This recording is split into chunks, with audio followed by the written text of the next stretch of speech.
করবা? পাশের রুমে ছাত্র তো কইল পলাশ অনেকদিন ধরে এখানে আসে না, তাইলে গেল কই? এত বড় শহরে আর আমরা কেমনে খুঁজে বাই করুন?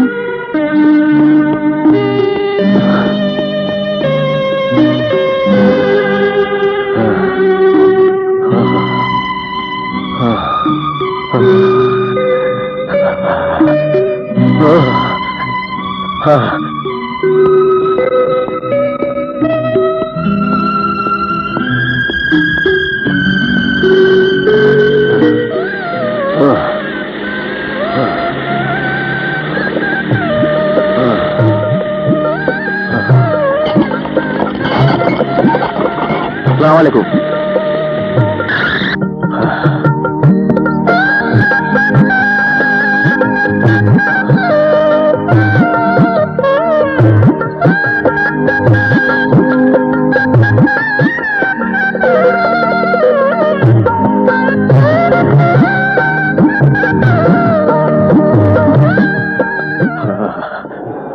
যাই তো, তোমার শরীরটা ঘুরে যেতেছে।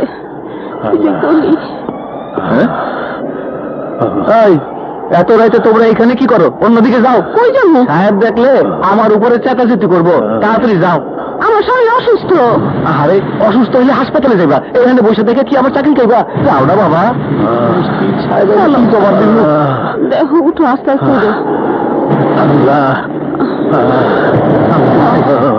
যাই।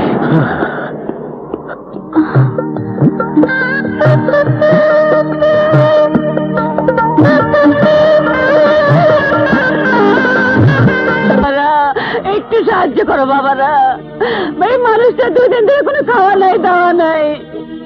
একটু সাহায্য করো বাবারা, আমার বলার কোনো ঠিকানা খুঁজে পাইতেছি না, কোনো ঠিকানা খুঁজে পাইতেছি না বাবারা।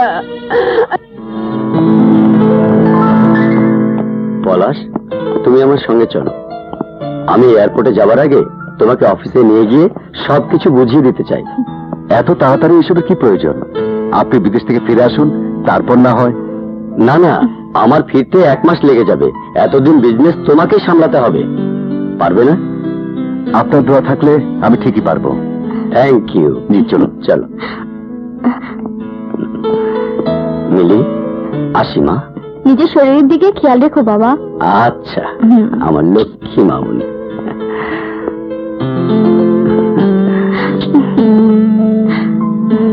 বাই বাবা।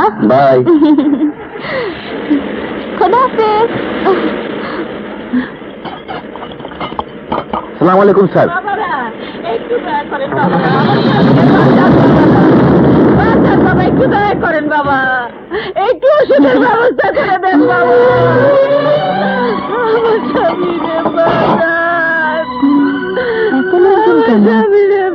বাঁচান, আমার স্বামীরে আপনারা বাঁচান, গায়ে ভীষণ জ্বর।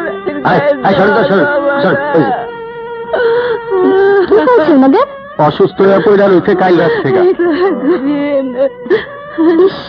জ্বরে তো গা পুড়ে যাচ্ছে। জাকির, তাড়াতাড়ি এসো, ওনাকে ভিতরে নিয়ে চলো। আপনারা ধরুন। আল্লাহ আপনার বাঁচায় রাখুক মা। হ্যালো ডাক্তার আঙ্কেল, আপনি এক্ষুনি আমাদের বাড়িতে চলে আসুন। হ্যাঁ নিন, ঘাবড়াবার কিছু নেই। কয়েকদিন অনিদ্রা অনাহারে থেকে ওনার শরীর অসুস্থ হয়ে পড়েছে, ঠিক হয়ে যাবে। আচ্ছা, আমি আসি। আব্দুল, জি আপামনি, এই ওষুধগুলো নিয়ে এসো। আচ্ছা।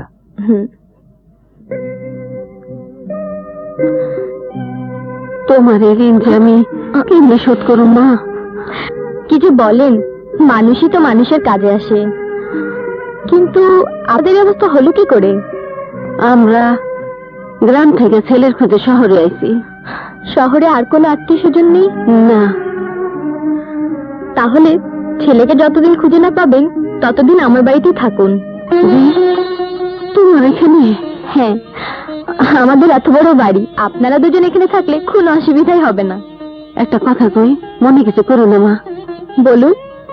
ছেলে না পাওয়া পর্যন্ত যদি আমরা তোমার এখানে থাকি, তাইলে আমি তোমার সংসারে খুঁটিনাটি সব কাম করতে চাই। না না, কাজের মানুষ তো আছেই। আছে তো, কি হইছে? তোমার উপকারের বদলে যদি এইটুক করতে পারি, আমার মনটা শান্তি পাইব। বেশ তো, যদি আপনার ভালো লাগে তাহলে করবেন।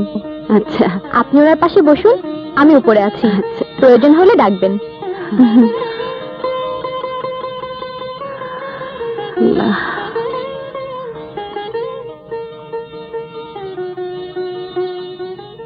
ঠিক আছে শিকদার সাহেব, কোনো সমস্যা নেই। শিমুল সাহেব আপনার সাথে দেখা করবেন, আমি ওনাকে বলে দিচ্ছি। ওকে, বাই। ওনাদের কোনো খোঁজ পেলে? সমস্ত শহর তন্ন তন্ন করে খুঁজেছি, কিন্তু কোথাও পাইনি। তোমার ভাইয়ের বাসায় খোঁজ নিয়েছো? এমনও তো হতে পারে ওনারা সেখানেই আছেন। কোথায় যাচ্ছ? ভাইয়ার ওখানে।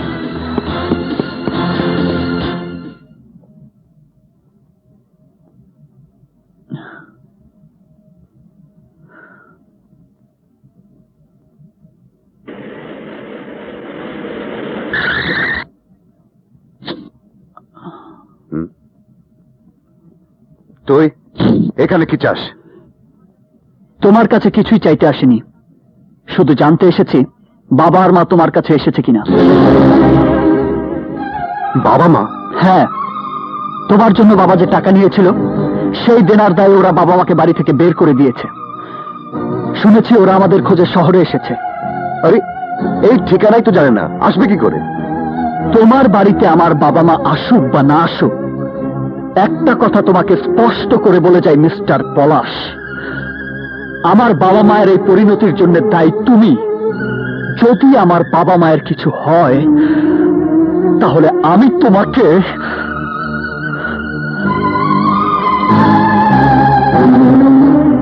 কি ব্যাপার মিলি, পলাশ আসছে না কেন? আসবে আসবে, এখনই চলে আসবে।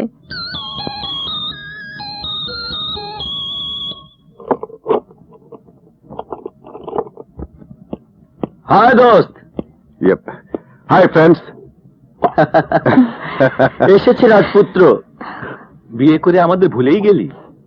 আরে কি যে বলিস, তোদের এত তাড়াতাড়ি ভুলে যাব? আব্দুল, আব্দুল।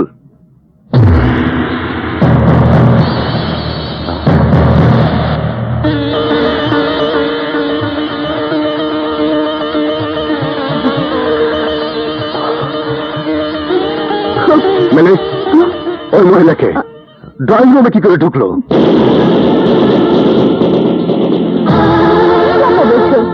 উনি যে মা, অসুস্থ স্বামীকে নিয়ে ছেলের খোঁজে পথে পথে ঘুরছে, তাই ওনাদেরকে এখানে নিয়ে এসেছি। ছেলেকে পেলেই চলে যাবে। তাই বলে চেনা নেই জানা নেই বাড়িতে আশ্রয় দেবে? আরে কিছু টাকা দিয়ে বিদায় করে দিলে তো হতো।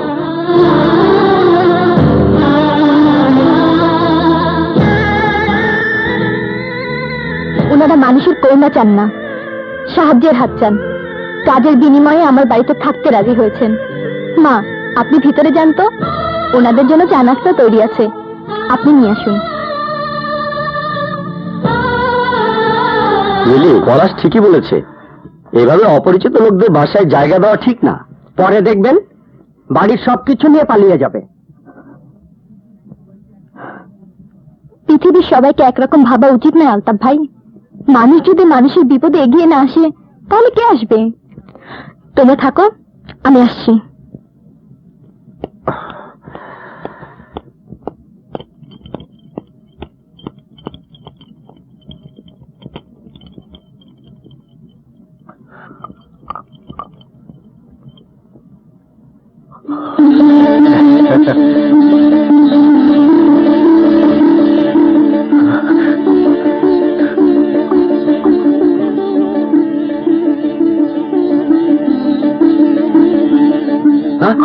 Oh shit!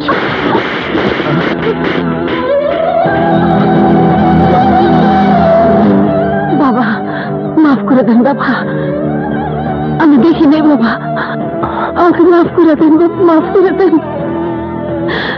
আমি দেখি নেই বাবা।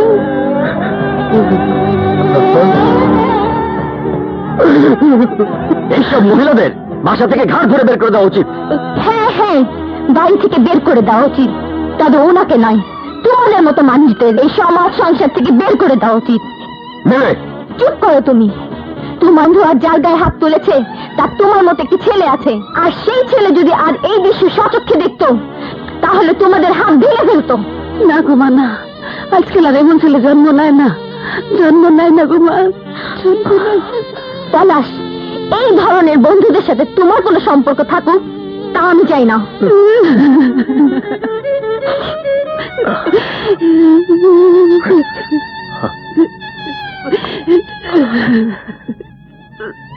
তুমি কাঁদতেছো সালমা? না না, চোখে কি জানি এটা পড়ছে। তোমার লগে এতটা বছর সংসার করতেছি সালমা, কোনটা তোমার চোখের পানি তা আমার বুঝতে অসুবিধা হয় না। কি করতেছো তুমি? আমি কান্দুম কেন?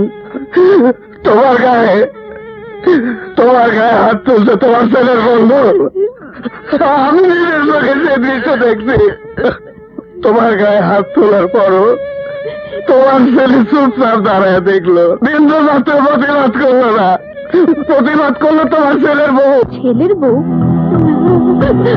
আমারে পলাশের বন্ধু চর মারছে, তাতে আমার কোনো দুঃখ নাই, কিন্তু সন্তানেরা পলাশ আমার চিন্তা অস্বীকার করছে।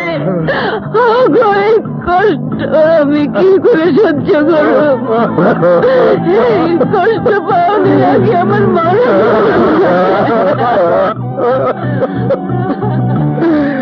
মরণ হয় না শিবলের লাগা, তোমার ছোট ছেলে শিবলের লাগা তোমার আমার বাইরে থাকতে হবে সালমা। তোর বেঁচে থাকার কোনো অধিকার নেই, তোর বেঁচে থাকার কোনো অধিকার নেই। যা করার পরে করো, আগে তোমার বাবা মাকে খুঁজে বের করতে হবে, এবার হারিয়ে গেলে আর খুঁজে পাবে না। প্লিজ শিমুল, প্লিজ চলো, প্লিজ।